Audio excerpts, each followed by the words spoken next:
네, 많은 언론인분들이 참석해 주셔서 정말 감사드립니다.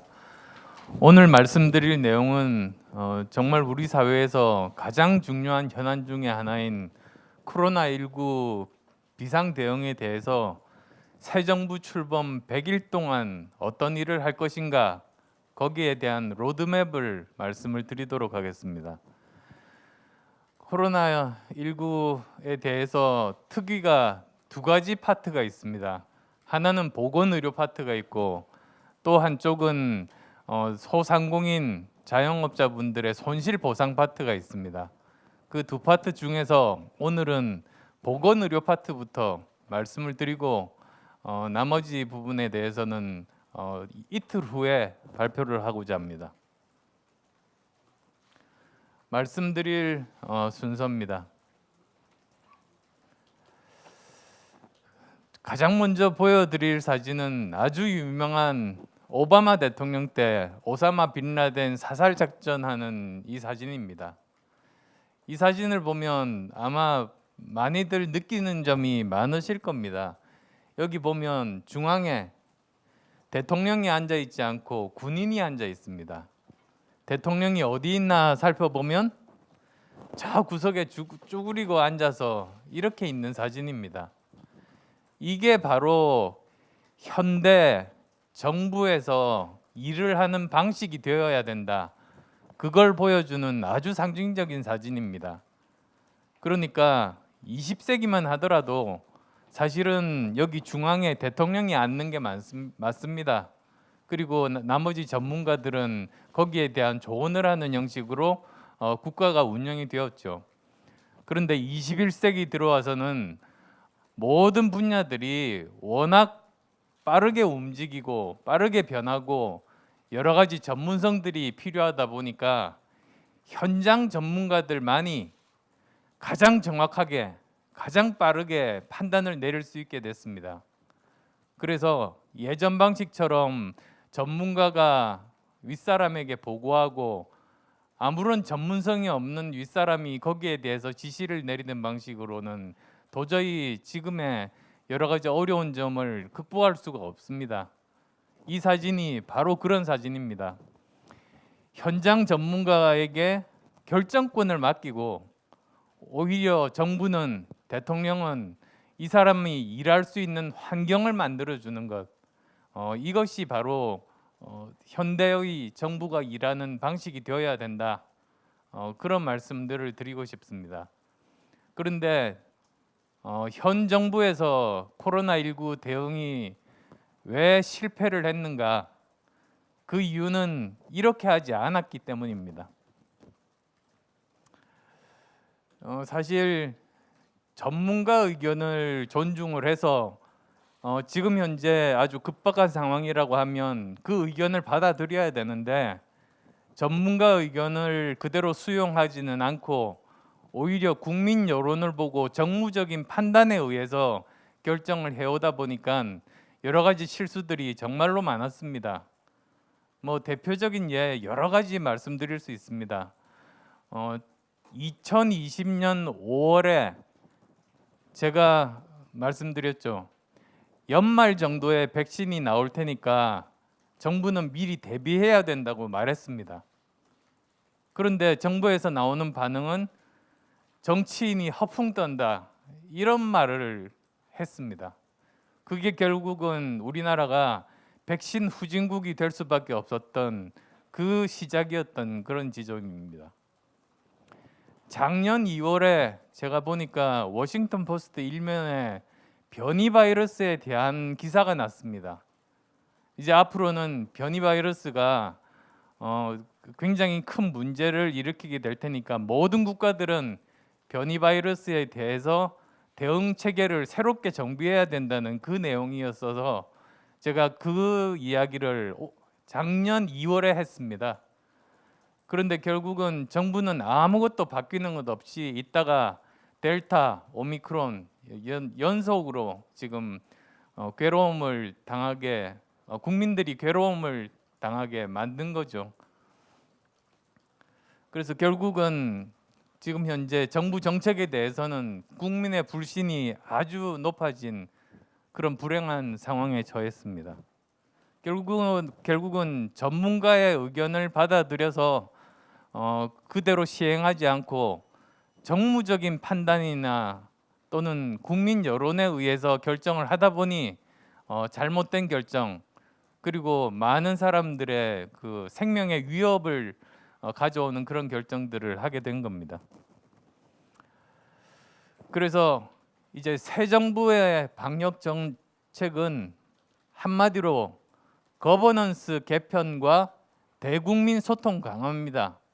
이 거버넌스라는 말은 아시겠습니다만 결정권에 해당되는 겁니다.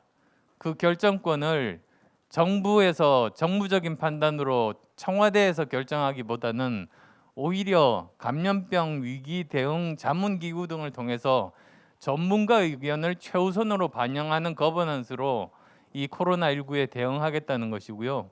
그 다음에 또 하나는 국민과의 소통이 정말로 중요합니다. 그래서 지금 현재 우리의 상황에 대해서 숨김없이 헛된 희망을 주지 않고, 지금까지 얼마나 많이 그랬습니까? 정확하게 있는 사실 그대로를 밝히고, 그리고 또 과학적인 데이터들을 근거를 밝히고, 지금 어떤 증상을 가지고 얼마나 많은 사람들이 지금 코로나에 감염되고 있는지, 지금 현재 뭐 확진자가 10만 명 이하로 줄었다지만 숨어 있는, 그러니까 미처 신고에 잡히지 않는 그런 사람들도 많습니다. 추정컨대 얼마나 될 것인지, 백신 부작용에 대해서 지금까지 어떤 그 자료들을 그 국가가 모았는지, 이런 것들을 모두 다 투명하게 밝혀야 되는 것이죠. 그런 식으로 국민들과의 소통을 강화해서 다시 정부가 국민들로부터 신뢰를 얻는 것, 이 두 가지가 기본적인 방향입니다. 지금까지 코로나19 비상대응 특위가 한 일이 두 가지였습니다. 첫 번째로는 지금부터 설명드릴 100일 로드맵을 마련을 했습니다. 그리고 또 하나는 그 순간순간마다 급박한 상황들이 계속 전개됐습니다. 불과 5주 정도 지금 코로나19 대응 특위가 활동을 했는데요. 5주 동안에도 여러 가지 일들이 많았습니다. 그래서 그때 시기적절하게 정부에 제안을 해서 이런 여러 가지들이 받아들여졌습니다. 뭐 예를 들면 사회적 거리두기를 지금보다는 완화해야 된다고 요청을 해서 바로 받아들여지고, 팍스로비드가 3월 말에 거의 이제 재고가 소진될 때 미리 저희들이 노력을 해서 22만 2천 명분을 조기에 반영되도록 저희들이 조치를 취했습니다. 직접 저희들 특위 내에서 했던 일들입니다. 그래서 이런 일들도 동시에 병행을 하면서 100일 로드맵을 마련을 했다, 그런 말씀도 드립니다. 그럼 이제 100일 로드맵인데요. 왜 100일인가? 100일이 8월 달까지입니다. 지금 많은 전문가들이 가을 대유행을 예상하고 있습니다. 다른 변이 바이러스에 의한 대유행 가능성이 있다. 그래서 그 전에 모든 준비들을 마쳐야 된다.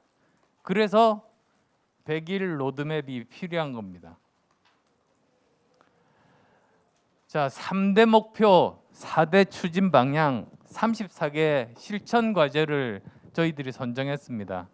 그 내용에 대해서는 아마 아주 자세하게 여기 자료가 있습니다. 아마 기자 여러분들께 배포를 해드릴 겁니다.